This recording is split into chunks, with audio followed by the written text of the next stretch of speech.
Bueno, primero muchas gracias por venir hoy a la presentación del libro de Noé Codonal. La biblioteca está encantada de hacer este tipo de presentaciones, sobre todo por de quién viene y de dónde viene. Los que estáis aquí conocéis la mayoría, o deberíais conocer la mayoría por las caras que veo, a Noé. Noé es, bueno, si hablamos de su trayectoria, licenciado en químicas, con un graduado en informática, muy lector, muy lector, y como todos sabéis ya escritor. Y le acompaña Lidia Casado, que es licenciada en periodismo, tiene un máster en literatura infantil y juvenil, y también muy vinculada a la literatura. Es la coordinadora, pero es la coordinadora de los proyectos de animación a lectura infantiles de la Caseta de los Cuentos, y también es coordinadora de los grupos de lectura de adultos, coordina 2 grupos de lectura de adultos, y fundamentalmente lo que más hay que referenciar hoy es que es la persona que da el taller de escritura de la biblioteca. Lo lleva dando hace muchísimos años, y de ahí surge la vinculación con Noé. ¿Por qué Noé estuvo en el taller de escritura de la biblioteca? Con lo cual para nosotros es un orgullo que Noé sea el segundo libro que presenta en la biblioteca. Además, con mucho éxito. Las cosas hay que decirlas, Noé. Pero ese éxito es gracias a ellos, no a mí. Bueno, cada uno tiene su parte de responsabilidad en el éxito. Tú escribiste Logos, que fue tu primera novela publicada, no escrita. Tienes muchas en el cajón pendientes de publicar, pero publicada. Logos fue tu primera novela. La presentamos aquí no hace tanto, en noviembre de 2022.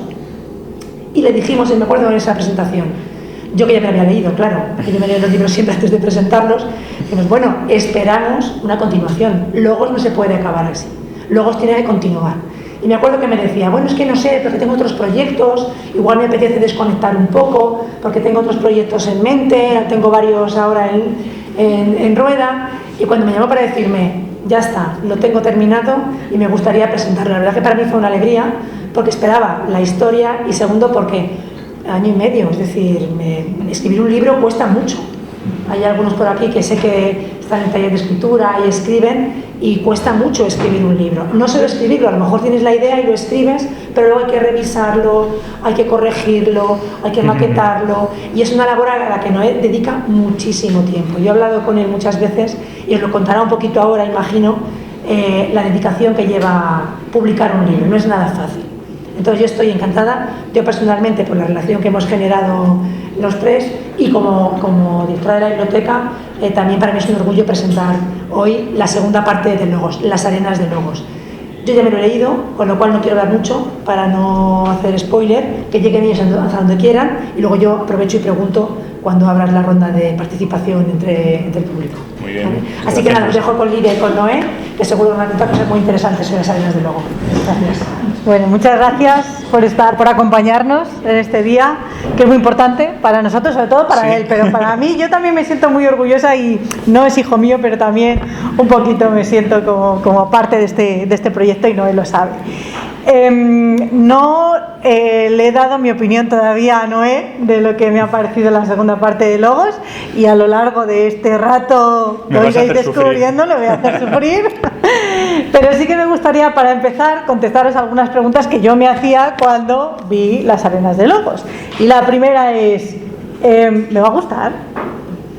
Después de lo que me gustó Logos, porque yo soy de las fans convencidas de Logos, a mí me gustó Logos no porque conozca a Noé, ni porque haya sido su profesora, ni por nada, sino porque me parece un libro muy solvente, muy bien resuelto, con muchas cosas de interés, muchos temas y mucha aventura. Y yo dije, ¡ay madre! A ver qué va a pasar ahora.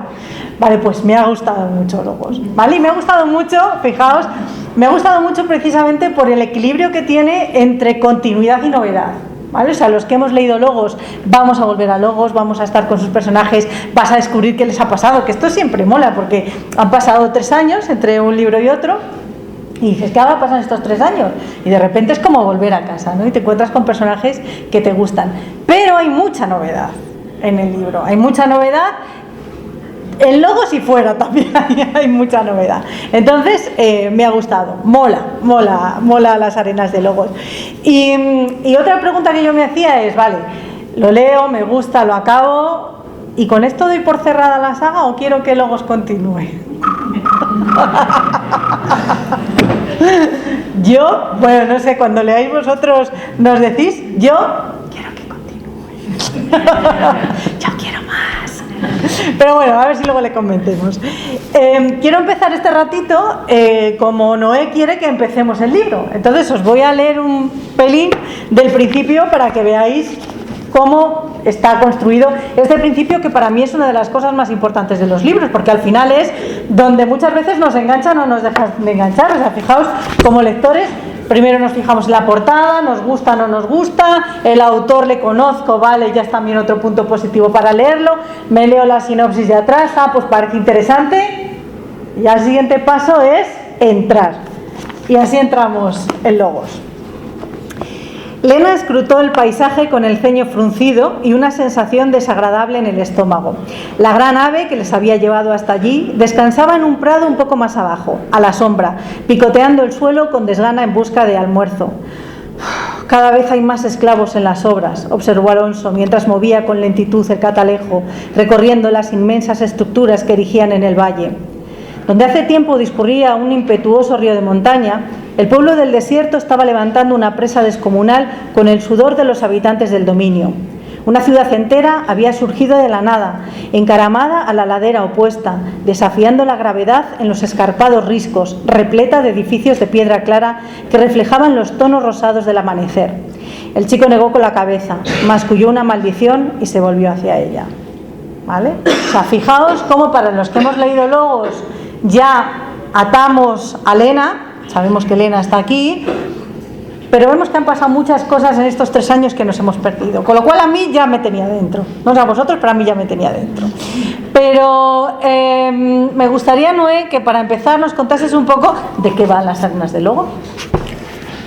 Bueno, las arenas de Logos, los que ya vinisteis a la presentación de Logos y ya lo habéis leído, sabéis que os comenté que era un cuentecito que se me había ido de las manos. ¿Y de qué manera?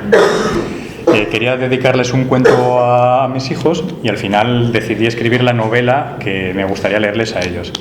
Entonces no tenía previsto ni siquiera que llegara una novela como para plantearme 2 o más proyectos. Entonces Logos quedó muy cerrado, muy bien hilado y claro, quedó todo en calma. Quedó el gobierno de Logos quedó muy democrático, muy controladito, todo en paz, sin ningún tipo de conflicto. Pero claro, eso no tiene chicha, no lo puedo coger ahí, no puedo coger una historia y dedicarme a publicar, pues a qué edictos han hecho del Consejo o qué edificio han construido. Al final eso es un peñazo. Entonces tenía que desequilibrar aquello, tengo que cambiar ese balance, ese equilibrio que había, lo tengo que darle la vuelta para que haya un poco de chicha. Entonces en las arenas de Logos lo que propongo es que una vez que ha desaparecido el rey hechicero, que era el que mantenía a todos a raya, el pueblo del desierto, que le tenían un poquito oprimido, ha invadido el norte. ¿Por qué? Os lo cuento dentro de un ratito, por distintas causas, y prácticamente como no se lo han visto venir, pues igual que nos pasó aquí en España hace 13 siglos, tiraron para arriba y han ocupado todo lo que es el dominio, que es el lugar en el que sucedía la mayor parte de la acción en Logos. Entonces han tenido que refugiarse en las montañas, no son capaces de plantar cara, están ya desesperados, sin recursos, y no se les ocurre ya más remedio que volver a nuestro mundo en busca de ayuda. Y esa ayuda se la van a proporcionar los que llaman los héroes de Logos, que son los protagonistas del primer libro. Uh-huh. Hablando de primer libro, de segundo libro, yo ya os digo que soy de las que quería segundo libro, pero yo, que he hablado contigo y he tenido la oportunidad, no estabas tan convencido de escribir este segundo libro. Entonces, ¿por qué te hemos convencido? Bueno, la verdad es que me habéis convencido hablando de lo que os ha parecido el primer libro. No me esperaba que gustara tanto. La verdad es que como escritor mola un montón que lo que sale de mi cabeza, lo que tengo dentro y he plasmado, encima de ser capaz de ponerlo en negro sobre blanco, esté gustando a la gente. O me estáis haciendo un Goodbye Lenin y me tenéis engañado entre todos, o realmente ha tenido muy buena acogida el libro. Y la verdad es que sí que, como decía antes Luisa, tengo ganas de abrir otro melón, de abordar otros proyectos. Pero claro, había gustado tanto y lo tenía todo tan reciente que era el momento. Respecto a lo que comentabas antes, Luisa, de tiempo récord o muy poco tiempo en escribir el libro, es que la gran mayoría de la documentación ya la tienes, con lo cual aprovechas, ya que construyes el mundo para una novela, lo tienes ya ahí. De hecho, mientras yo iba escribiendo este libro, en mi cabeza ya estaba la historia de este, y de otros, y de otros. Al final ha sido simplemente decir, venga, elegimos un buen punto de partida y desarrollamos esta historia en concreto. Y casi fue eso, me animasteis vosotros. Bueno, os voy a pedir perdón porque yo estoy tan emocionada con las arenas de Logos que no he contemplado la posibilidad de que haya gente aquí que no sepa qué es Logos. O sea, disculpadme porque esta osadía, como bien tiene Noé, bueno, cuéntanos tú de qué va Logos. No, yo creo que prácticamente todos, espero, hayáis leído Logos. Acordaos, Logos narra el viaje de 4 amigos de nuestro mundo que se ven arrastrados a Logos, que es un mundo en el que existe la magia, pero está muy controlada. En una alegoría de lo que es el precio del poder, el control, el gobernante de ese reino es el único capaz de hacer magia, pero tiene la responsabilidad de conjurar el sol cada mañana. Es decir, el destino de ese mundo, o él cree que el destino de ese mundo reposa sobre sus hombros. Entonces, cuando estos chicos llegan a Logos, se dan cuenta, o mejor dicho, les hacen ver que todo el que llega de lo que ellos llaman el más allá, que es nuestro mundo, es capaz de hacer magia en Logos.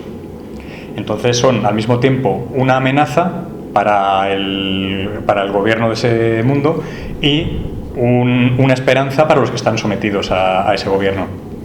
Entonces esa magia tiene un mecanismo que requiere sacrificios de seres vivos. Entonces ellos, esos 4 personajes, lo único que quieren es volver a casa y van a recorrer todo el mundo buscando la forma de volver a casa. Escapan buscando al espíritu de la naturaleza, que es el ser que les enseña cómo volver. Luego ya al final del libro son capaces de derrocar a ese gobernante y regresar a nuestro mundo. Y ahí es donde nos quedamos en este libro. Y enganchamos con las arenas de Logos. Exacto, que es lo que hemos contado antes. Eso es, pero que si quieres leemos la sinopsis, ¿vale? Para que lo tengáis todos en mente. El pueblo del desierto ha invadido el dominio y ha apresado al espíritu de la naturaleza, al ser del que emana toda la magia. Ocultos en el Valle Verde, Lena y los demás miembros de la resistencia sobreviven en la clandestinidad mientras su pueblo es esclavizado. Para encontrar y liberar al espíritu solo tienen una opción: conseguir la ayuda de los héroes de Logos. Vale, bueno, aquí luego ya... Sí, básicamente lo que es la sinopsis en general. ¿Vale? Claro, la sinopsis quería algo cortito, representativo, y realmente ahí explica eso, que ha habido un cambio de poder, que facciones se han visto involucradas, dónde está la situación actual y qué es lo que esperan en el futuro. A mí una de las cosas que me ha gustado mucho de las arenas de Logos, como igual me pasó con Logos, es que tocan muchos temas. ¿Vale? O sea, y fijaos que con el primero, luego con gente con la que he hablado, después en los clubes de lectura, me dicen, pero es un libro de jóvenes, es un libro de chicos, es un libro de niños. Yo digo, bueno, pues podría entenderse que sí porque los protagonistas son jóvenes, porque es un libro de aventuras, bueno, podría entenderse, pero desde luego tiene temas que nos van a interesar a los adultos también. Y las arenas, de luego, yo sí he notado madurez en Noé como escritor, pero también madurez de la historia y de las preocupaciones de Noé, porque la verdad es que tocamos grandes temas en este libro. Sí, a ver, en principio también quería que se notara la madurez de los personajes. Es decir, los personajes también han crecido 3 años y ya digamos que pueden abordar otro tipo de desafíos que era un poco cruel mostrarlos en Logos. El principal tema que tratamos es la guerra. La guerra es por desgracia, un tema recurrente en la historia del ser humano, y en la fantasía se trata mucho. Es un recurso muy utilizado como conflicto. Y siempre cuando tenemos una ambientación medieval, tendemos a pensar en la guerra de una forma romántica, de caballeros con brillantes armaduras, castillos, princesas, el sol radiante, el césped estupendo. Pero la guerra, no sé, desde mi punto de vista, me voy a saltar los calificativos porque están mis hijos delante.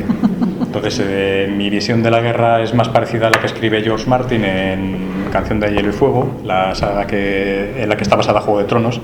Me la imagino muerte, barro, sangre, caos, miseria. Y este libro, bueno, ahora por desgracia estamos en un contexto geopolítico muy delicado, pero pensad que esta historia la estaba pensando en 2022, cuando Putin ni había acercado tanques a la frontera de Bielorrusia con Ucrania. Y ahora nos vemos que, por desgracia otra vez, casi es políticamente incorrecto hablar de arenas, pueblo del desierto y guerra. Pero vamos, no es el único tema. Mis conclusiones sobre la guerra creo que las dejo claras al final del libro. Está clarísimo. Luego, este es otro tema que me gustaría... igual que Logos, Las Arenas es un libro de aventuras que lo puedes leer en distintos planos. Puedes disfrutar de la lectura más superficial y quedarte tan a gusto, o puedes ir rascándola. Habrá muchas cosas que incluso no podamos tocar aquí para no desvelar demasiado del libro. Entonces, otro de los temas curiosos que me gustaría destacar es el de los opresores y los oprimidos.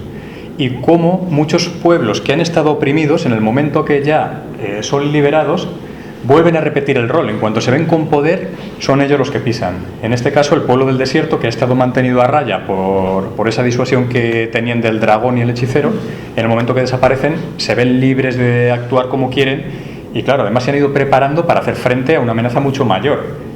Entonces, una vez desaparecido el poder que se les oponía, han pisado con bota de hierro. Otra cosita es el choque entre culturas. Muchas veces desconfiamos de los diferentes. Da igual que sean los vecinos, el país que tenemos al norte o al sur, el continente de turno. Todo lo que es diferente a nosotros nos genera una cierta desconfianza y hasta cierto rechazo.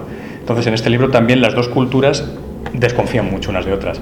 Al final se enzarzan y van construyendo motivos para desconfiar aún más. Pero ahí quiero proponer también una reflexión sobre lo que nos pasa a nosotros mismos, que si hacemos un poco de examen interior, siempre recelamos de algo, solemos recelar del diferente, aunque no queramos, aunque nos sintamos mal por ello, siempre tenemos ahí ese puntito de duda. Luego, otra cosa es el desarrollo tecnológico. ¿Por qué el Logos decidí ambientarlo en lo que es la Edad Media?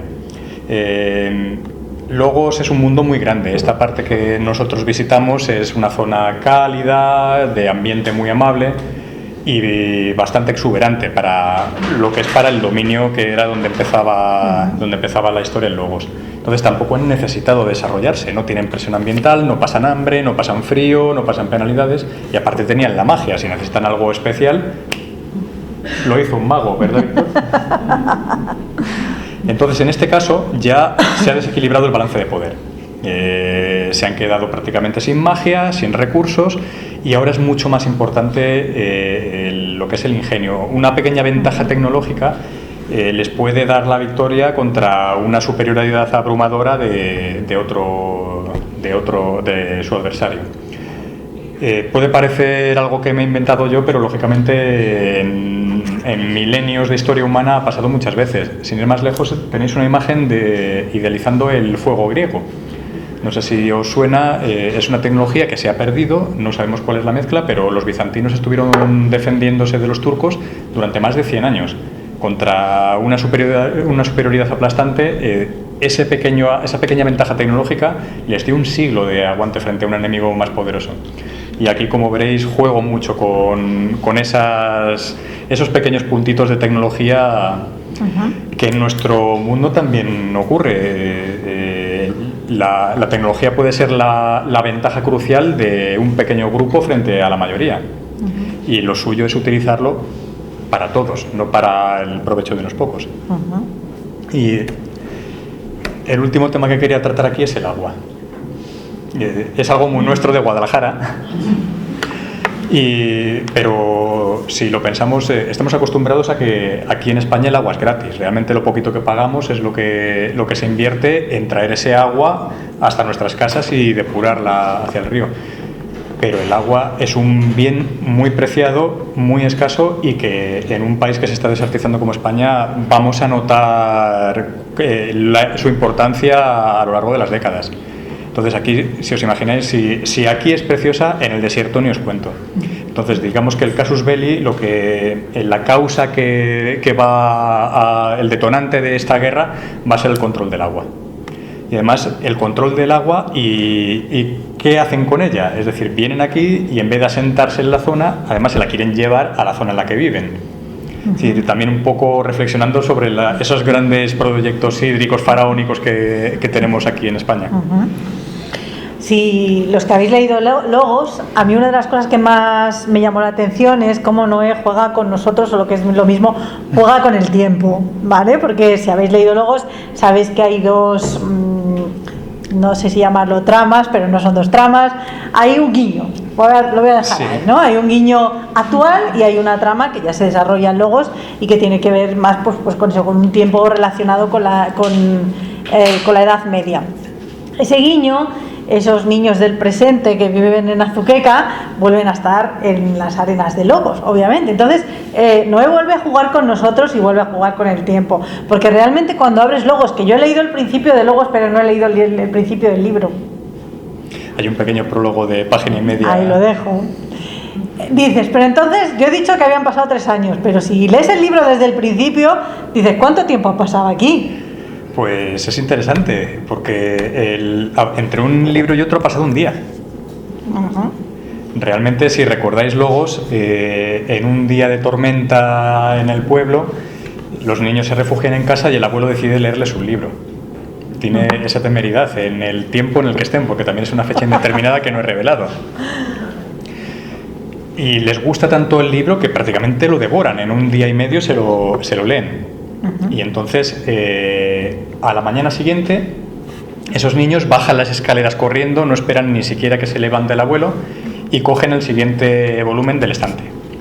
Porque ellos sí tienen ya el segundo volumen del estante, que claro. Ellos sí lo tienen. Y entonces se ponen a leer y empiezan a leer exactamente lo mismo que habéis escuchado vosotros. Que era como... Lena escrutó el paisaje con el ceño fruncido y una sensación desagradable en el estómago. La gran ave que había llegado hasta allí descansaba un poco más abajo. Bueno, hay 3 palabras más. Ellos exactamente lo que leen es... A ver, ¿dónde está? Habían transcurrido 3 años desde la batalla del Robledal. Lena escrutó el paisaje y claro, le empiezan a interrumpir. Le dicen, espera, no puede ser. Interrumpió Iris indignada. Te has equivocado, no puede haber pasado 3 años, tiene que haber un libro antes. Víctor cerró el libro y le mostró la portada. Mira, nana, es un 2. ¿Crees que hay un número entre el 1 y el 2? ¿El 1 y medio? Dice, no hay libros 1 y medio. Les ponen un 1, luego un 2. ¿Y eso por qué? Dice, bueno, ya está bien, ¿queréis que lo lea o no? Y ya se ponen a leer el libro. Y ven que efectivamente entre ese libro 1 y el 2 han pasado 3 años.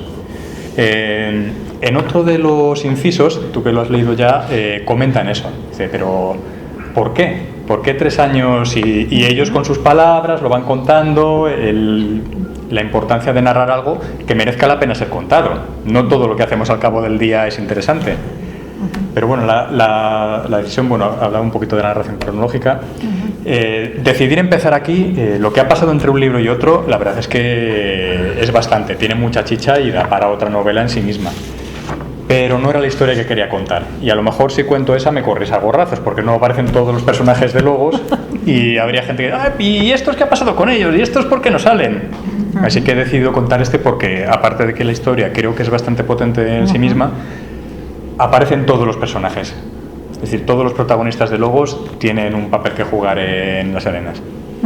Pero fíjate, yo no, leyéndolo no he echado de menos ese 1 y medio. O sea, sé que podría desarrollarse, pero no es algo que yo... Pues es que me quedo sin saber. O sea, está muy bien resuelto ese espacio temporal que no cuentas. Y no lo echas de menos realmente. Es que además, cuando escribí Las arenas de Logos, lo he intentado escribir de tal manera que alguien que no hubiera leído Logos pueda disfrutar del libro y no se pierda nada. Es decir, haber leído Logos te va a aportar ese puntito, ese guiño de, este personaje va a ser este. Pero puedes disfrutar del libro, puedes disfrutar de la lectura y tienes toda la información ahí. Es un libro que por sí mismo tiene entidad y se puede disfrutar. Y además, no sé si me equivoco, pero cuando lees Las arenas de Logos te da la sensación como que esos 3 años han sido de calma y sin embargo aquí es donde vuelve a haber un conflicto, se vuelven a desequilibrar las fuerzas. Sí. Hombre, de calma, los que se han refugiado en el norte y están como en la aldea de Asterix y Obelix... Empieza a gestarse. ¿Vale? Sí. A ver, digamos que...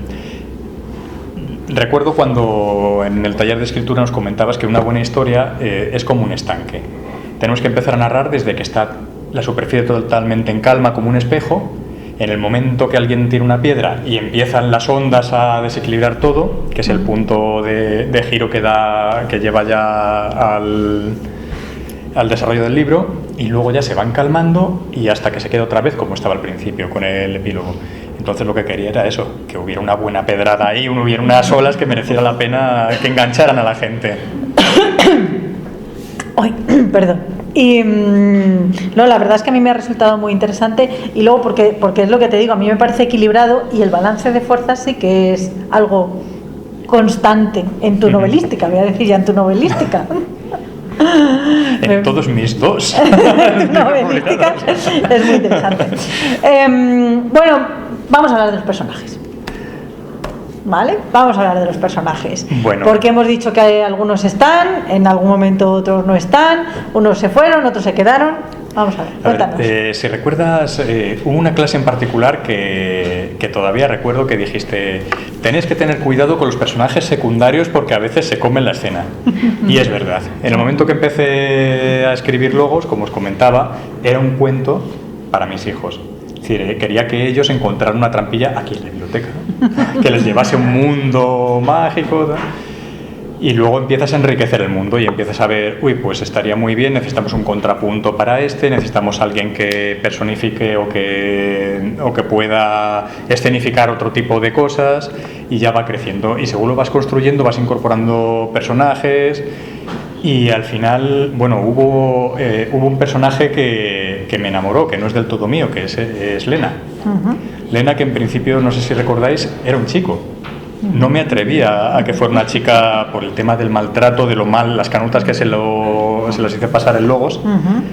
Y al final vi que no podía ser un secundario.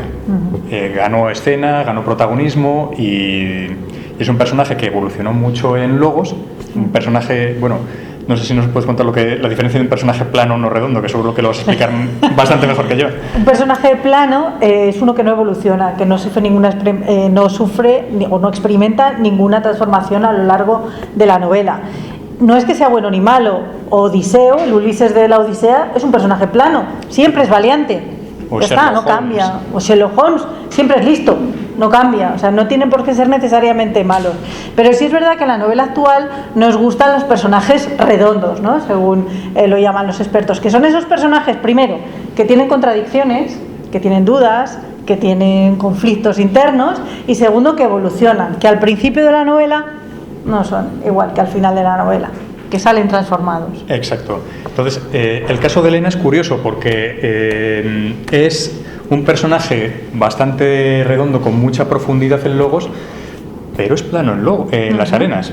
Es decir, al final en Logos pasa de ser una chica maltratada, con pocas opciones en este mundo, a coger un poder que prácticamente la puede convertir en la heredera de todo ese gobierno, de todo ese mundo, y ella decide romper con lo establecido, no seguir esa rueda y proteger a los más débiles. Se convierte casi en un paladín, en una protectora, que es el rol que tiene en las Arenas de Logos, que también es un personaje que tiene mucho que decir, mucho que contar, y que me ha gustado mucho, hasta el punto que me planteé escribirla a continuación solo con los personajes que estaban en Logos. Recuerdo, hay alguna saga de libros como las Crónicas de Narnia que van haciendo eso, van dejando de lado los personajes que vienen de nuestro mundo, y al final te gusta tanto el mundo que has creado que quieres hacerlo autosuficiente. Quieres prescindir de ese Deus Ex Machina que viene de nuestro mundo, y que esos personajes que has creado cobren protagonismo y sean capaces de resolver todo ellos.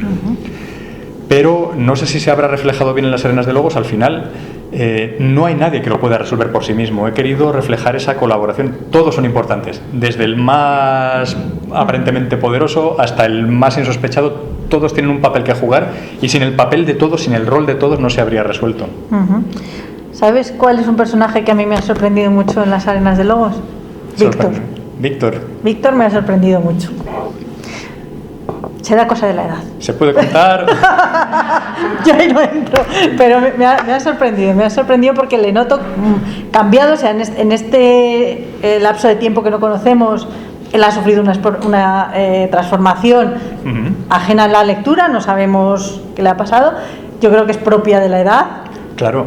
Pero está diferente. Es que han pasado 3 años, y si 3 años para nosotros puede ser mucho, los protagonistas tenían entre 8 y 12 años en este libro. Es decir, aquí ya empiezan a tener entre 11 y 15, los que somos padres ya sabemos lo que viene. Lo que toca. Y entonces también se pueden abordar ciertos temas que no se podían tocar en Logos. Y espero haber dado unas buenas pinceladas. Sí. No, Víctor me gusta, pero ya te digo, al principio me sorprendió y me chocaba mucho. Y Javi Maya, bueno, pues es que me siguen pareciendo encantadores. Sí. Tienen una dinámica muy buena. Sí. Por eso cuando... Son muy Sherlock y Watson juntitos y trabajan muy bien en equipo. Me gustan. Y luego hay un personaje nuevo del que yo estoy enamorado. Estoy encantado con Nur, que aparece enseguida. Nur es una huérfana del pueblo del desierto que vive, pues, se ha tenido que buscar la vida. Tiene trabajo de sirviente en el palacio del emir, pero aprovecha pues para rapiñar pequeños objetos, para traficar en el mercado negro, hacer algún encargo de vigilancia. Es muy interesante, es una chica muy antisocial que digamos que toda su transformación va a ser esa, el verse le da igual absolutamente todo, va a lo suyo y sin embargo se va a ver inmersa en algo muy gordo y ya veréis lo que decide hacer o cómo lo hace. Nur merece... spin-off. Nur merece un spin-off. Lo hay. Ay. A ver, si recordáis, hubo un proyecto de relatos con los que fuimos calentando un poco el ambiente antes de Logos, en el que contábamos cosas de los personajes que sucedían al margen de Logos. Si el Logos se comentaba, pues este personaje ha hecho un viaje a tal sitio y ha descubierto tal, pues ese estaba hecho, ese spin-off en un relato. Hay una pequeña historia de Nur que todavía no se ha publicado, pero verá la luz. Pero sí, merece, es un personaje muy, muy bueno. Bueno, os dejamos luego para que habléis más y preguntéis más sobre los personajes, sobre vuestros favoritos, los que más os gustan y los que no, y qué destino les ha deparado. Pero otra de las cosas que a mí más me gustó en Logos y más me sigue gustando en las arenas de Logos es la capacidad de Noé de crear ambientes, ¿no? De meternos de lleno en ese mundo que es un mundo que se ha inventado él. Entonces, una de las cosas que a mí más meritorias me parecen de su manera de escribir es cómo nos la hace sentir, ¿no? O sea, si habéis leído Logos, estabais allí y lo veíais y lo sentíais y hasta lo olíais. Bueno, pues en las arenas de Logos el paisaje cambia, pero sigue siendo un buen trabajo el que has realizado en la ambientación, la verdad. Cuéntanos un poquito más sobre la ambientación. Bueno, si recordáis la ambientación, toda la historia de Logos sucedía alrededor del Gran Lago Salado. Es decir, podría ser un poco una alegoría del Mediterráneo en un principio, con una región más exuberante en el noroeste, pero en el noreste, el dominio, que es donde aparecen los niños, donde sucede el desenlace del libro, con una capital en Ispal, que es donde estaba la fortaleza, el rey hechicero. Luego iban viajando, iban conociendo otros lugares, la ciudad de los acantilados, el pueblo de las montañas, que era donde Víctor fue capturado, conoció a Aine, que es un personaje que no hemos hablado de él, pero que es maravilloso, me encanta. Es una pasada. Aine, me encanta. El bosque del oeste, que es donde estaban los exiliados, fuera del alcance del rey hechicero, y luego todo lo que es ese Valle Verde, el Robledal, que podría estar inspirado en la Campiña y en la Sierra de Guadalajara. Entonces, ahora en las arenas, siendo el mismo mundo, visitamos algún otro sitio. Sí que es verdad que varios lectores me han comentado, es que parece que toda la acción sucede aquí y allá, se visitan menos sitios. Y bueno, pero es que son sitios que ya os he mostrado. Aquí realmente la acción principal sucede en la capital, en Ispal hay mucha chicha. En este momento está ocupada por las tropas del desierto, con un gobierno títere. Y claro, la resistencia, que son los pobladores de esa zona, quieren recuperarla. Después su contrapunto está en la orilla sur del Gran Lago Salado, que esto es una región que se mencionó en Logos, pero no se llegó a desarrollar. Entonces he hecho varios viajes al Magreb, como habrás visto, me gusta y quiero que cuando recorréis esas calles sintáis la arena, la piséis o podáis oler lo que hay allí y viváis esas calles. Entonces es también el contrapunto de culturas, que se vea la diferencia entre ese desarrollo medieval al norte más europeo respecto a la cultura del desierto. Y algo que he introducido en este libro, que se tocaba muy poquito en Logos, es el tema del agua. Es decir, a mí me encanta navegar. Mis padres me apuntaron a hacer vela desde los 10 años. Con 10 años ya llevábamos un cascarón de nuez con vela, ¿verdad, Alicia? En los pantanos en Guadalajara. Y luego ya de mayor he tenido la suerte de que varios de mis amigos eran patrones, capitanes, y nos hemos embarcado con alguno de los que estéis por aquí. Hemos vivido tormentas en el Mediterráneo, las hemos pasado canutas, nos hemos divertido mucho y he querido trasladar eso y plasmar esa experiencia aquí en Logos. Entonces, a través de Sim, que era otro personaje secundario en Logos que me pareció muy bueno, ha ascendido aquí, ha cobrado protagonismo y vamos a recorrer el Gran Lago Salado como una localización más. Vamos a recorrer sus costas, zonas nuevas que no conocíamos, y espero que os guste, que lo viváis, que lo sintáis. Hay dos cosas que le dan mucho ritmo a las arenas de Logos. Uno tiene que ver con esto, con las descripciones, con los barcos y demás, y otro es la propia acción, ¿no? O sea, ya ha dicho Noé que es un libro muy bélico, donde las escenas de guerra son muy potentes. Habrá gente que le guste, habrá gente que no le guste, pero lo cierto es que desde el punto de vista de la escritura están muy bien escritos y se mantiene el interés. Entonces os voy a leer otro trocito, en este caso de una escena más bélica, para que veáis eso, cómo no nos aburrimos, ¿no? Están pasando cosas y además hay diálogo, ¿no? Y está muy bien construido. Dice: ¡retirada!, bramó el almirante Glauco haciendo unos gestos ostensibles con los brazos. El tañido de las campanas cambió a una cadencia mucho más rápida y los defensores del puerto fueron retrocediendo hacia la puerta de la muralla interior. ¡Vámonos!, rogó el alquimista mientras trataba de arrastrarle por el cuello de la camisa. ¡Aquí ya no podemos hacer nada! Leo se dejó conducir por su amigo mientras miraba con tristeza el puerto que dejaba atrás. Los defensores prendían fuego a sus preciosos artefactos para evitar que el enemigo pudiera utilizarlos contra ellos. La bahía estaba salpicada de barcos en llamas. Las casas, tabernas y puestos comerciales situados en primera línea del puerto, en otros tiempos florecientes, ahora ardían como gigantescas teas, horadando la noche con una danzarina luz anaranjada e inundando el aire de un humo de olor acre que provocaba un intenso escozor y les hacía toser continuamente. Hordas de soldados del desierto avanzaban vociferando y destrozando todo a su paso. Los pocos defensores que les plantaron cara fueron rápidamente despachados. ¡Rápido! ¡Tenemos que cerrar las puertas! ¡No!, gritó el alquimista con desesperación. ¡Esperad! ¡Date prisa! Leo salió de su ensimismamiento y echó a correr a toda la velocidad que le permitieron sus escuálidas piernas, que gracias a la adrenalina funcionaron mejor de lo que podía esperar a su avanzada edad. Se lanzaron de cabeza por la abertura antes de que las gruesas hojas del portón se cerraran con un sonoro golpe. Los milicianos colocaron un poderoso travesaño para asegurar la puerta. Se levantó y sacudió el polvo de su ropa mientras recuperaba el aliento. ¿Vale? Como veis, hay mucha acción, pero hay descripción, pero hay mucho lo que a mí me gusta, ¿no? Que hay sentidos. Olemos, tocamos, escuchamos, vemos. Y eso es muy importante para meternos en una novela. La verdad es que a mí eso me parece uno de los grandes aciertos de la obra y de Noé como escritor. Claro, realmente esto es imaginarte dentro. Claro. Es decir, estás dentro, lo estás viendo, lo estás oliendo, lo estás tocando. ¿Qué te llama la atención? ¿Qué es lo que más destaca entre todo? E intentar ponerte en la piel de los personajes. Es decir, si están sufriendo, acelerarte, el ver que peligra tu vida e intentar verlo, recordarlo y contarlo. Hablando de los viajes, de la ambientación, del mapa de Logos, que te ocurra estupendamente, la verdad es que Logos crece.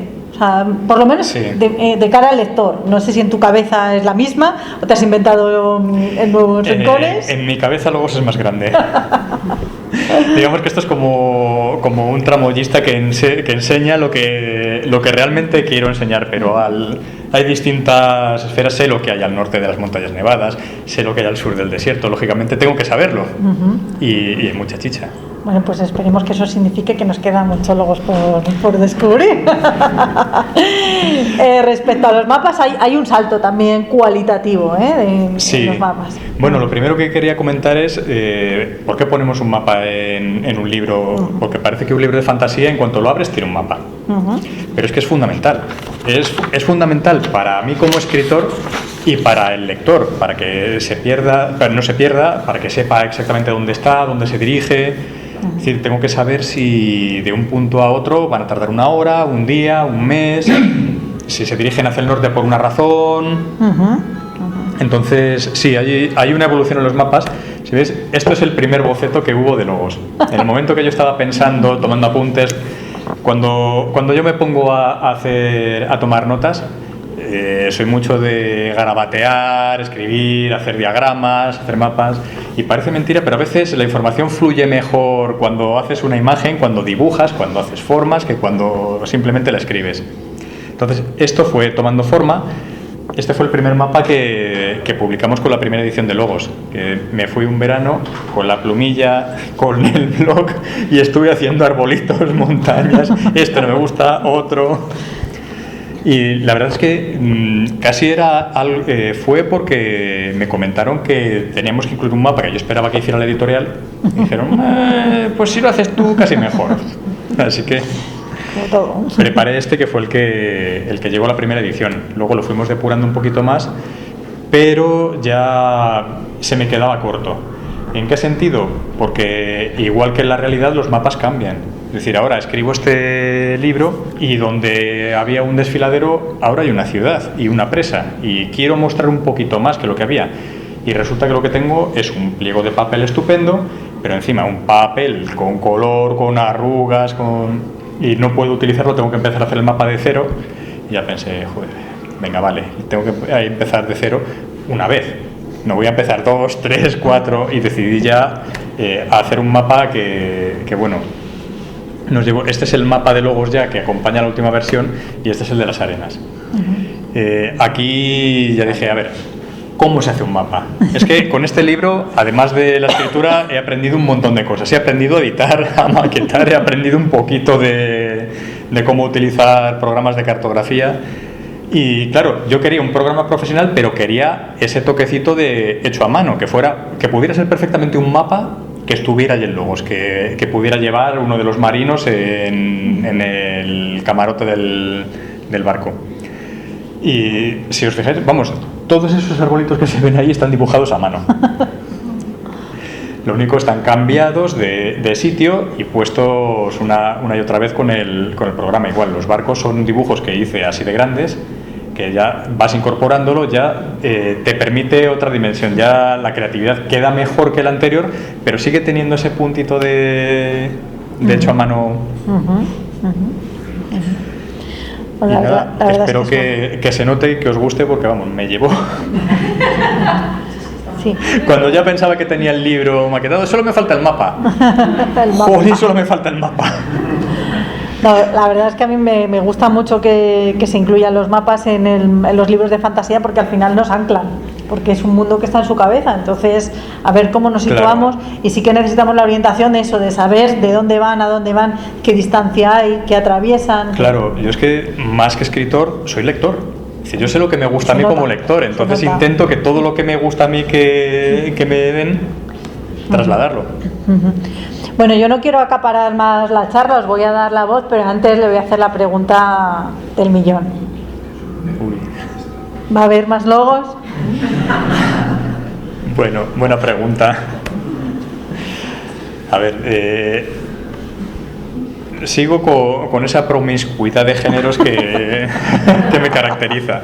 Es decir, no me quiero encasillar como escritor de fantasía, Logos me apasiona. Es decir, es mi criatura, es mi pasión, y tiene muchísima chicha que se puede contar. pero es que quiero contar otras cosas también, jolín, no encuentro el momento de decir, me voy a poner con esto, porque claro, mientras algunos me pedían logos, otros me estaban diciendo, oye, ¿y la novela negra la tienes ya? Bueno, y la de ciencia ficción de tal, y yo mientras, lejos de cerrar proyectos, mi cabeza no hace más que, ostras, ¿cómo mola esto? Ostras, cómo mola esto. Y voy tomando notas y voy dejando ahí... ¿Recuerdas eso del cajón que teníamos que tener los escritores para cuando venga el bloqueo creativo? Sí. Pues mira, estuve cambiando por ciertos motivos el programa en el que tenía ese cajón y había 60 proyectos. Digo, ostras.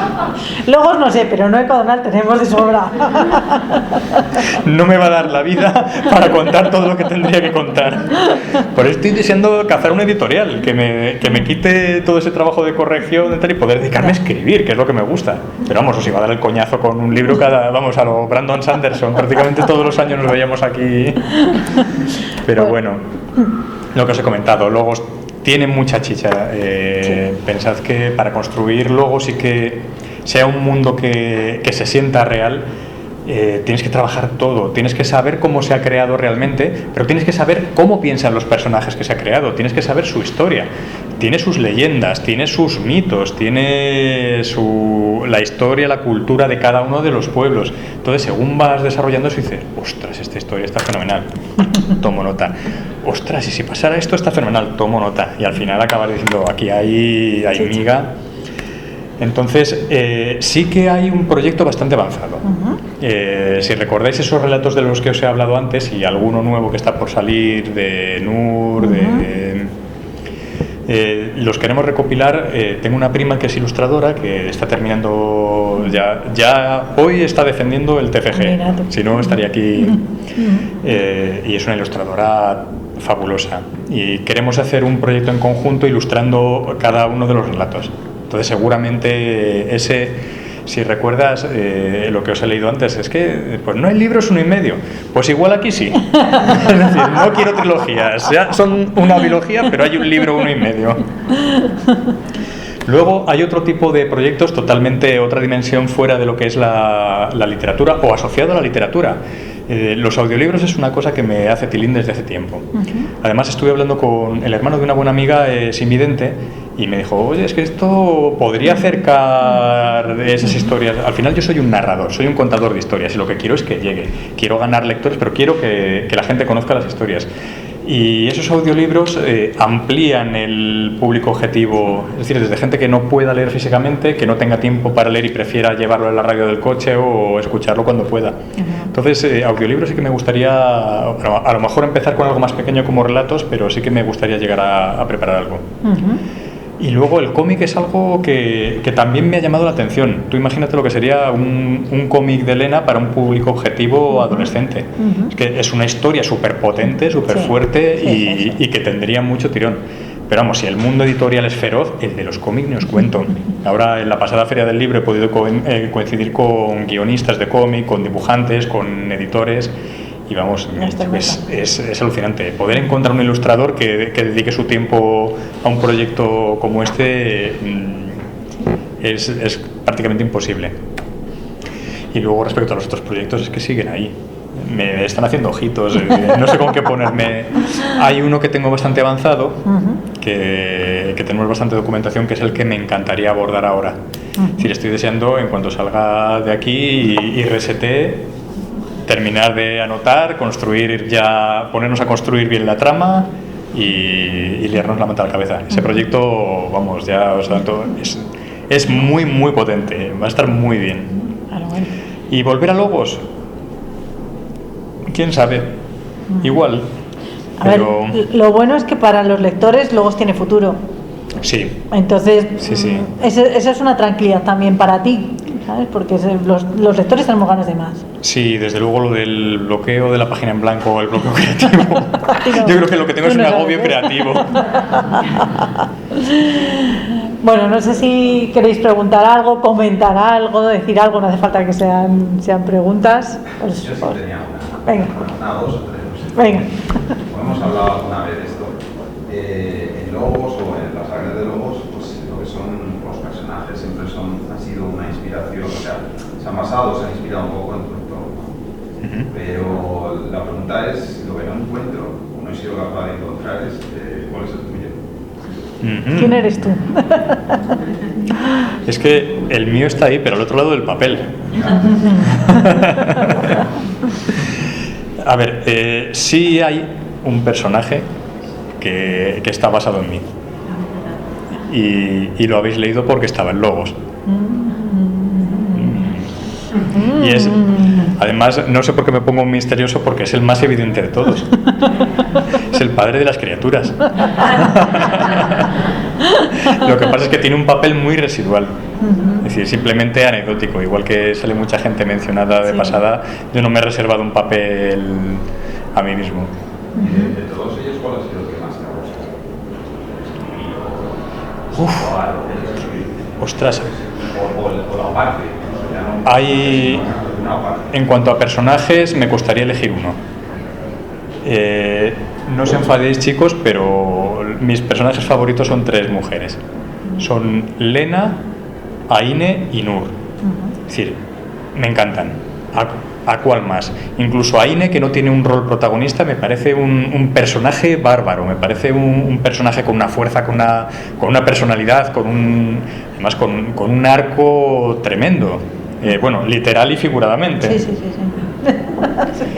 Y la parte que más he disfrutado escribiendo, es que en el momento que ya lo tengo todo en la cabeza, me encanta todo. Desde cuando estoy entrando en un sitio nuevo de escribirlo por primera vez, el tema de la acción, no sabría quedarme solo con un momento. ¿Y el título del segundo está en el El título es algo curioso en un libro. La verdad es que en los agradecimientos hablo de la comunidad que me he encontrado en Twitter, porque no sé dónde se esconden los lectores. Porque de red social que voy hago un grupo de escritores espectacular. Y respecto al título hemos hablado mucho, largo y tendido, cientos de escritores, de cada maestrillo tiene su librillo, pero de entrada tienes que ponerle un nombre al proyecto, porque en el momento que empiezas a meter notas en algo tienes que ponerle un nombre a la carpeta, tienes que organizarla. Entonces ya empiezas con algo. Hay muchos que prefieren, según van escribiendo, van encontrando títulos y los van apuntando. A mí, francamente, me gusta, voy siempre con la idea de ponerle el título al final. Es decir, yo escribo el libro sin título. No quiero ideas preconcebidas, pero es imposible. A lo largo del proyecto se te va ocurriendo algo. Y la verdad es que el logo al final era fácil. Que me dijeron, ponle un nombre que no se repita mucho, y dije, genial, no hay ningún libro que se llame Logos. No pensé en los logotipos. Tú buscas logos en internet y para que salga esto. Cierto. Entonces hay mucha gente que pone, en Amazon por ejemplo está muy de moda poner títulos largos porque los buscadores te bonifican, pero claro, yo he ido de Quijote literario, yo quiero ir a mi rollo, es mi libro y le pongo el nombre que me da.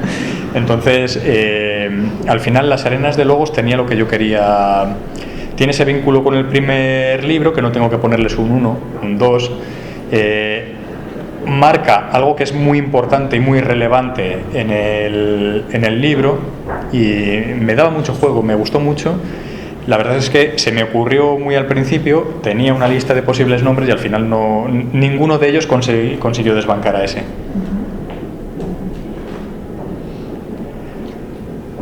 ¿Alguna cosilla más? A mí el mapa me tiene fascinada. ¿El qué? El mapa. Me tiene fascinada. O sea, yo vuelvo al mapa cada 2 o 3. Y yo. Me encanta. Me tiene fascinada porque es verdad que ha habido un salto cualitativo brutal del primer libro al segundo libro en el mapa. Y creo que te ayuda mucho a orientar toda la historia, todos los personajes y las ubicaciones nuevas. Aunque es verdad que este principal hay muchos rincones nuevos que aparecen que te ayudan mucho a ubicarlo en el mapa. Y el mapa me pareció fascinante. Luego, como personajes, por ejemplo, a mí Aine me encanta. Aine es un personaje que me gusta muchísimo. Creo que te podría dar muchísimo juego contando muchas partes que no se han visto hasta ahora o que no se ha contado hasta ahora, porque hay los protagonistas. típico personaje secundario que te puede dar mucha trama. Es que es un secundario que podría protagonizar. Pero claro, si pongo todos los protagonistas y les dedico un capítulo a todos los que me gustaría, al final cada libro se me va a 3. Entonces, como aparece, ilumina. Sí, se come la escena. Sí, se come la escena. Sí. Y luego, bueno, me parece muy entrañable el homenaje que haces ahí a Leonardo, o sea, me parece. Es como tierno. Sí. Es un personaje más muy importante, porque también es un secundario, pero es muy importante para muchas cosas en la historia y en la trama, y me parece un personaje. Sí, es lo que os comentaba, que también hay una analogía aquí a lo que es una maquinaria. Tú ya has podido leer el desenlace y tiene un montón de engranajes, tiene un montón de piezas que si una de ellas falla, se nos cae. Me parece un personaje fundamental que pasa muy en segundo plano, pero que es un personaje fundamental para el desarrollo de toda la historia.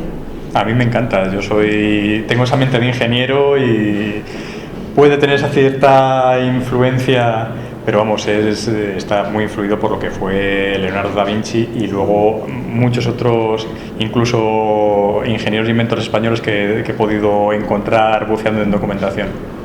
Pues está sutilmente ese homenaje a Leonardo da Vinci, está muy bien introducido en el La verdad es que muy bien. Y yo soy de las que espero más también. Bueno, no podré ignorar todo ese. Cuando tenga que ser. Sí. Quiero decirte que tienes otros proyectos y está bien cambiar y dar saltos a otros proyectos. La verdad es que sí. Pero que sepas que los lectores quieren más. A ver, esto es como la radio, peticiones del oyente, pues esto, peticiones del lector. Es algo que se agradece mucho, pero mucho más de lo que creéis. Realmente podía haber aprendido algo de un libro a otro, pero todavía venía aquí con el miedo. Os lo he comentado cuando estábamos montando esto. Bueno, no me habéis dicho nada, vengo aquí como una guitarra, no sé. Además, esa presión, decir, luego os ha gustado mucho. Una segunda parte es complicado estar a la altura. Y claro, en mi cabeza funcionaba, pero en la vuestra. Y claro, ese. Además, son historias abiertas, pero cerradas. O sea, cada uno de los libros es una historia cerrada, es un momento que empieza y finaliza. Es verdad que dan puertas abiertas, te quedan muchos personajes con los que podrías tirar del hilo y hacer muchos más libros, pero como libro queda cerrado, los dos. Claro, es que a mí me parece lo más honesto como lector. Es decir, yo abordo un libro y luego, a ver, si me deja con ganas de más, fenomenal. Pero lo que quiero es leer una historia que empiece y termine, que no me deje a medias y tenga que seguir con el siguiente para enterarme. Me ha pasado con alguna trilogía que, bueno, no me ha gustado mucho, pero dije, es que quiero saber cómo termina. Y al final me acabo tragando 3 libros simplemente por terminar esa serie. Y lo que quiero es eso. Además, de esa manera, vosotras habéis leído Logos antes, pero si has leído Logos hace mucho, he intentado dar las pinceladas justas para que vaya. Si las escenas de Logos, si tú no has leído Logos, tú cuentas en pinceladas o en un momento determinado qué ha pasado antes, qué ha pasado esos 3 años, qué ha pasado. Es decir, sí que cuentas, sí que puedes hilar toda la historia desde el principio. Entonces yo creo que está cerrado de esa manera bien. Bien, me alegro que haya funcionado. La portada, en el primero estaba, claro, es un resumen de lo que hay dentro y todo lleno de simbología y... Sí. Aquí la arena, el cubo que... Si la portada del primero creéis que era un resumen de lo que hay dentro, ¿por qué crees que es diferente en el segundo? No lo sé, por eso necesito una pista. La vas a encontrar enseguida. La pista te llega en el segundo capítulo. Es decir, la portada tiene mucho que ver con lo que hay en el libro. Es decir, se la encargué al mismo dibujante, a Iván Casuso, y a diferencia de la primera, que estuvimos probando con distintos conceptos hasta que llegamos, con esta lo tenía claro desde el principio. Sabía lo que quería, cómo lo quería, incluso le pasé ya algún boceto y es que enseguida nos entendimos. La portada tiene todo, aparece un objeto, un cubo misterioso de un material que parece piedra negra con ciertos grabados que no vais a tener que leer mucho para llegar hasta él. Aparecen las arenas, lógicamente también ese contraste, no lo he comentado antes, entre la navegación y la arena ha sido mostrar el contraste que hay en el mundo de de una localización a otra, también como alegoría entre culturas, entre pueblos. Y aquí es que la portada, igual que aquí había un contraste entre, o a mí me lo sugería, entre el bien y el mal, entre la calma, la ira, un ser más pausado, más zen contra otro más poderoso, más iracundo. Pues en este habla también mucho de lo que es el libro, de las arenas, del desierto, del misterio, el mineral negro que vamos, desde el primer capítulo ya se va a hacer presente. Ya lo veréis. No os quiero hacer spoiler, pero sí, me gustó mucho. Aquí van acertó con lo que tenía yo en mente. Y cuando lees la novela te gusta mucho la portada. Sí, cuando la lees va cobrando más sentido según vayas profundizando en... Sí. Es complicado porque realmente, como comentaba antes Lidia, una de las primeras cosas que nos llama la atención cuando entramos en una librería es la portada del libro. Ostras, tienes que encontrar algo atrayente, pero claro, tiene que tener significado con lo que es el libro, porque si luego te llevas el chesco, pones un famoso en la portada que llama la atención y el libro no tiene nada que ver, es un libro de náutica del siglo XVI, dices, pero te sientes estafado, ¿no? Tienes que ser coherente, y lanzar ese gancho. Es complicado, es un... No lo sabe porque no está en mis clubes de lectura, pero las que estáis en mi club de lectura sabéis que el análisis de la portada, por ahí empezamos el libro siempre. Anda. Porque al final, si está bien hecha y está bien currada, es una llave de entrada perfecta para el libro.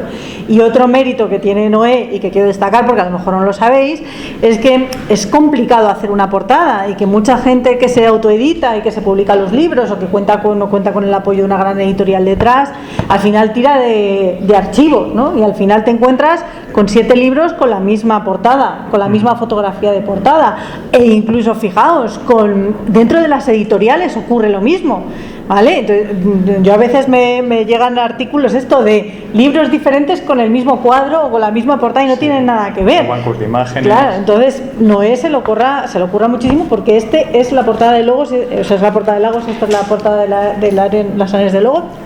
Y no hay más, y no hay otra. Bueno, no que se le ocurra muchísimo es Iván, que es el ilustrador, ¿y tú que lo trabajas con él? A ver, realmente yo tengo una ventaja, y es que afortunadamente no tengo que vivir de la literatura. Entonces, realmente la inversión en tiempo la hago por gusto, y luego la inversión económica realmente en un ilustrador tampoco es muy importante, y le da una unicidad a tu libro. Es lo que tú has comentado, es la portada de las arenas de Logos, no hay otra. Y luego además es que las imágenes son preciosas. Mira, lleva Víctor una camiseta. Haz de modelo, por favor. Levántate. Entonces quedan para mucho. Es que las imágenes son una preciosidad. Sí, es una estoy enamorado de las ilustraciones que ha hecho Iván. Pero cuidas mucho el visual general todo. Cuidas el diseño de los libros. Cuidas la portada, cuidas la edición, cuidas la letra, has aumentado la letra del libro a otro. La letra no es... Detalles mínimos, claro, que a lo mejor pasan desapercibidos, pero en conjunto le dedicas mucho tiempo y eso al final se ve. A ver, es uno de los peores rasgos de mi carácter. Es un perfeccionismo que intento desterrar de donde no hace falta, pero aquí algo tan aparentemente trivial como la letra que has comentado, muchos de los que estáis aquí lo sabéis. Les llegaba con un muestrario de páginas con distintos tipos de letra, distintos tamaños. ¿Qué tal estos? ¿Qué tal los otros? Los publicaba en internet. Es decir, para elegir este tipo de letra pueden haber estado involucradas 50 personas. Es decir, simplemente es en ese detalle. Luego el tema de la edición igual. Yo no... mi formación no está en la literatura ni en la edición, entonces tengo que aprender desde cero, pero intento hacerlo bien. Primero, también escuchar a los lectores que me han dicho la letra de Logos era preciosa, pero ha habido mucha gente que le ha costado leerla, con lo cual el leitmotiv era, vale, primero funcional, luego bonito, y encontrar un equilibrio entre una tipografía y un peso que fuera una letra agradable de leer, que sea una lectura agradable. Pero es a lo que voy, no todos los escritores piensan en esas cosas. Muchas veces piensan en, bueno, yo he escrito mi libro, aquí tengo mi obra de arte, como el libro es muy bueno, eso ya atrae a todo. Y no, o sea, claro. es verdad, tú dedicas mucho tiempo a lo que va alrededor del libro, que es, claro, igual de importante que el contenido para hacer. Es que un libro no es solo una criatura del escritor. Es decir, un libro tiene muchas más dimensiones. Tiene, digamos que el escritor le dota de vida, pero hay un equipo detrás, desde el ilustrador, el corrector, el impresor. Hay mucha gente ahí. Si el escritor es el que le dota de vida, alguien le tiene que crea ese cuerpo. Es decir, tienes que poner cuidado con todos los aspectos, y en realidad es sencillo. Si tú eres lector, sabes cuándo un libro es agradable de leer o cuándo no. Ya el ir aprendiendo por qué te lo va dando la experiencia. Yo ya he tropezado con unas cuantas piedras, así que ya esas ya las tengo localizadas y ahora voy a tropezar con otras más. Pero la verdad es que es un libro bastante Juan Palomo, que salvo que me ha costado sudor y lágrimas, y muchas de las cosas que no sabía cuando empecé con Logos, que me ayudaron muchísimo desde Inventa Editores, ya las he ido asumiendo yo, porque también tienes un control creativo. Cuando tú haces esa edición, puedes jugar con muchas cosas que no juegas desde la escritura, desde tener un giro, dar una sorpresa a la vuelta de la página, que es una cosa que nos inculcó Lidia en los talleres. Eso lo puedes hacer si editas tú, porque puedes, dices, vale, quiero que esto caiga aquí, en la esquina de esta página, y además es que ni lo veáis venir por el rabillo del ojo, que os lo encontréis al volver la página. Entonces ese tipo de juego, ese tipo de dimensión, puedes hacerlo si editas tú. Que son cositas que te van gustando, que luego a lo mejor pasan desapercibidas, y dices, bueno, me ha gustado el libro, pero no sabes por qué. Eso es. Claro. Es que una cosa es la lectura y otra cosa es la experiencia de lectura, ¿vale? Entonces, dentro de la experiencia de lectura son cosas que a lo mejor ni siquiera pensamos en ellas, pero como lectores sí que valoras, ¿no? ¿Cuánto pesa? ¿Me lo puedo meter en el bolso? ¿Me cabe? ¿No me cabe? ¿Qué tipo de letra tiene? ¿Lo veo con gafas? ¿Sin gafas? Los márgenes, eso, ¿cómo lo sujeto? O sea, que parecen tonterías y que dices, de esto el escritor no se preocupa. No, bueno, pues un escritor todo como eso está Noé pensado. se preocupa, ¿no? O sea, es fácil de sujetar, es fácil de no. Y lo que decía él, fijaos, mientras estás leyendo, los segundos que tardas en pasar la página. Esto puede ser fundamental para la trama, porque añade un plus de intriga, ¿no? De, ay madre, a ver qué pasa, ¿no? O sea, son segundos, pero nos influyen en esa experiencia de lectura, ¿no? Entonces, a mí me gusta, no es porque, bueno, por lo que me cuenta, y lo sé, y se nota, cuida todos esos detalles y toda esa experiencia de lectura que en el fondo nos influye.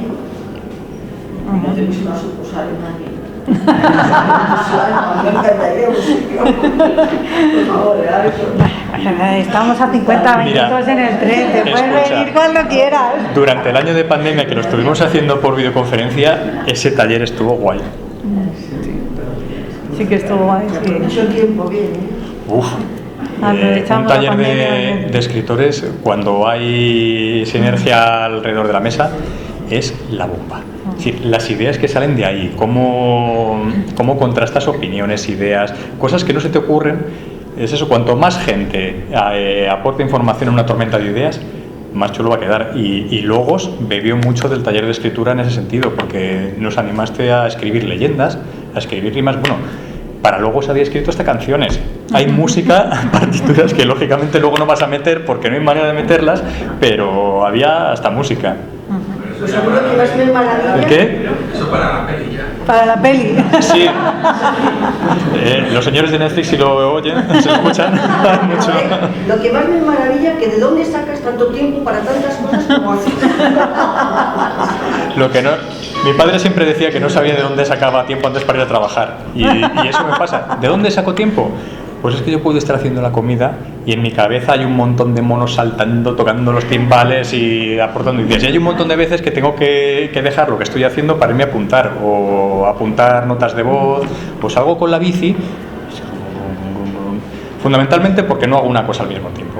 Siempre estoy haciendo 2, 3, sobre todo cuando tengo que hacer cosas que no me requieren una concentración especial. Puedo estar doblando ropa, y doblando los calcetines ayer estaba pensando en la presentación de hoy. Eso es porque lo disfrutas. También. Me encanta. Desde bien pequeñito, desde más jovencito que Javi, yo tenía mi mundo interior, estaba en mi mundo, y yo mi mundo lo veo, lo huelo, lo toco.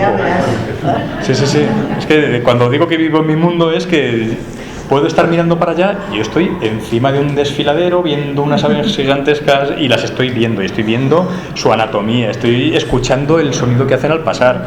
Entonces simplemente tengo que trasladarlo ahí. Pero luego, ¿cuánto te sientas a escribir? O sea, todo eso son ideas, cosas que vas... Pero ¿cuánto te sientas y echas todo lo que te... Eso es un problema. Porque el primer libro, Logos, fui escribiéndole, sobre todo en un verano, en un turno que los peques tenían vacaciones con su madre. Pero este no, este me pilló en medio del curso. ¿Y cuándo me siento a escribir? Cuando ya tengo claro lo que voy a escribir, no lo que voy a contar, lo que voy a escribir. Primero, yo soy ingeniero, soy un escritor de los que se llaman de mapa. Un escritor de mapa diseña los planos del edificio antes de ponerse a construirlo. Entonces, yo conozco a los personajes, conozco la trama, sé exactamente lo que va a pasar y ya tengo definido en cada capítulo lo que va a pasar.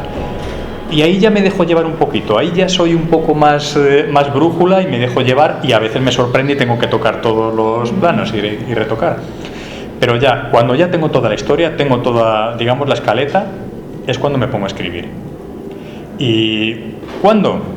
Llevo a los niños al colegio, me preparo un café y tengo que poner una alarma para hacer la comida, porque si no me puedo olvidar hasta de recoger a los niños del cole. Les traigo del cole, los llevo a la academia. Mi portátil en el coche, y mientras sale de la academia Javi, estoy en el coche, en un soportal o en una cafetería escribiendo. Después les llevo a pintura, en el banco enfrente del foro. Es algo compulsivo. Cuando tengo que escribirlo es compulsión. Lo que pasa es que veo que tengo un límite diario entre 3.000, 4.000 palabras, que si me paso de ahí no vale para nada. Luego al día siguiente reviso y digo borrar y repito. Sí, pero antes me cundía más, y creo que me cundía más porque ahora pongo más atención en lo que escribo en la primera parte. Pero bueno, ese es como decías tú, vomitar la novela. Es que luego ahí queda muy bien, queda muy bonito, pero lo que tienes que trabajar eso hasta que llega el libro. Tú lo sabes, antes de... tuve el placer y el honor de que Teresa fuera uno de mis primeros lectores cero. Y antes de pasar a los lectores cero, has hecho una corrección capítulo por capítulo. Has hecho una corrección de todo el libro. Y cuando dices, bueno, yo ya aprendí a corregir, voy a pasar una joya... Madre mía, lo que ha parecido. De ese primer libro que pasé, ha engordado 5.000 palabras. No, 5.000 palabras. Más o menos 5 o 6.000 palabras más, simplemente en corrección, con un párrafo que no me convence, o este párrafo le quiero al final de la línea, de la página. Entonces, luego todo eso que escribir, lo que es escribir la novela, vomitarla, pasarla al programa, te lleva mes y medio, 2 meses, o me lleva ese tiempo. Pero claro, lleva un trabajo previo detrás, a lo mejor de 4 o 5 meses, y lleva un horroroso proceso de corrección detrás de otros 3 o 4 meses.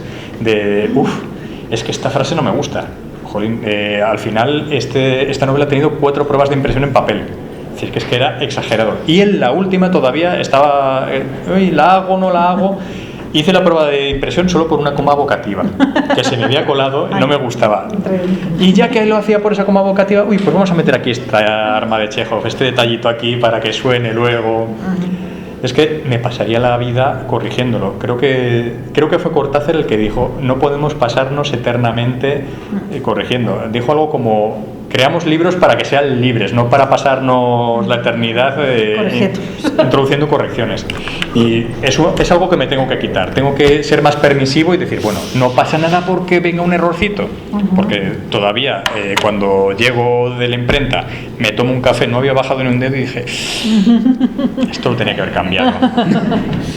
Y Noé, ¿por dónde empiezas a escribir? ¿Por el principio? Quiero decir, en un libro como Las arenas de Logos, en la que hay varios, en un momento dado hay varios escenarios de acción, hay varios personajes que se disgregan y cada uno está viviendo su aventura particular, ¿cómo lo escribes eso? Cronológico. ¿Por qué? Porque ya eso me lo ha dictado la experiencia. La novela que está enterita en el cajón, iba escribiendo la línea cronológica de un solo personaje para no cambiar entre unos y otros. pero luego, claro, es una novela de 600 páginas que la tengo que partir, que al final, cuando la escriba, no la he publicado porque no está como esto, no está como a mí me gustaría que estuviera. Entonces, en el momento que tuve que integrar las tramas de todos los personajes, no funcionaba. Y no solo eso, porque tenía que volver atrás en el tiempo. Y decidí narrarlo de una manera, volví atrás, lo narraba desde la perspectiva de otro personaje, volví atrás y no me gustó. Entonces, en Logos lo escribí cronológico y casi me gusta más porque tiene un riesgo, y es que el personaje del final del libro haya cambiado respecto al personaje del principio. Entonces tienes que tener muy claros los personajes, tener muy cuidado que si este personaje A es el que hace este chascarrillo, no lo haga diferente, ni lo haga otro personaje. Entonces ese es el riesgo, pero la ventaja de escribirlo en orden cronológico es que vas metiendo todos los acontecimientos según quieres que vayan. Eso no te quita de, ostras, que se me ha olvidado meter esto. Y en revisiones vas ordenando, vas metiendo esos detalles.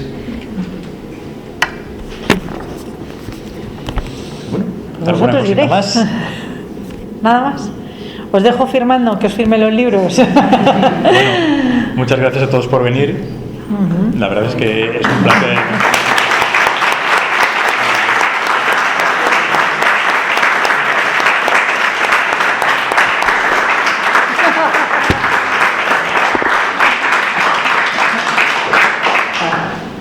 Muchas gracias y que disfrutéis mucho de las arenas de Logos.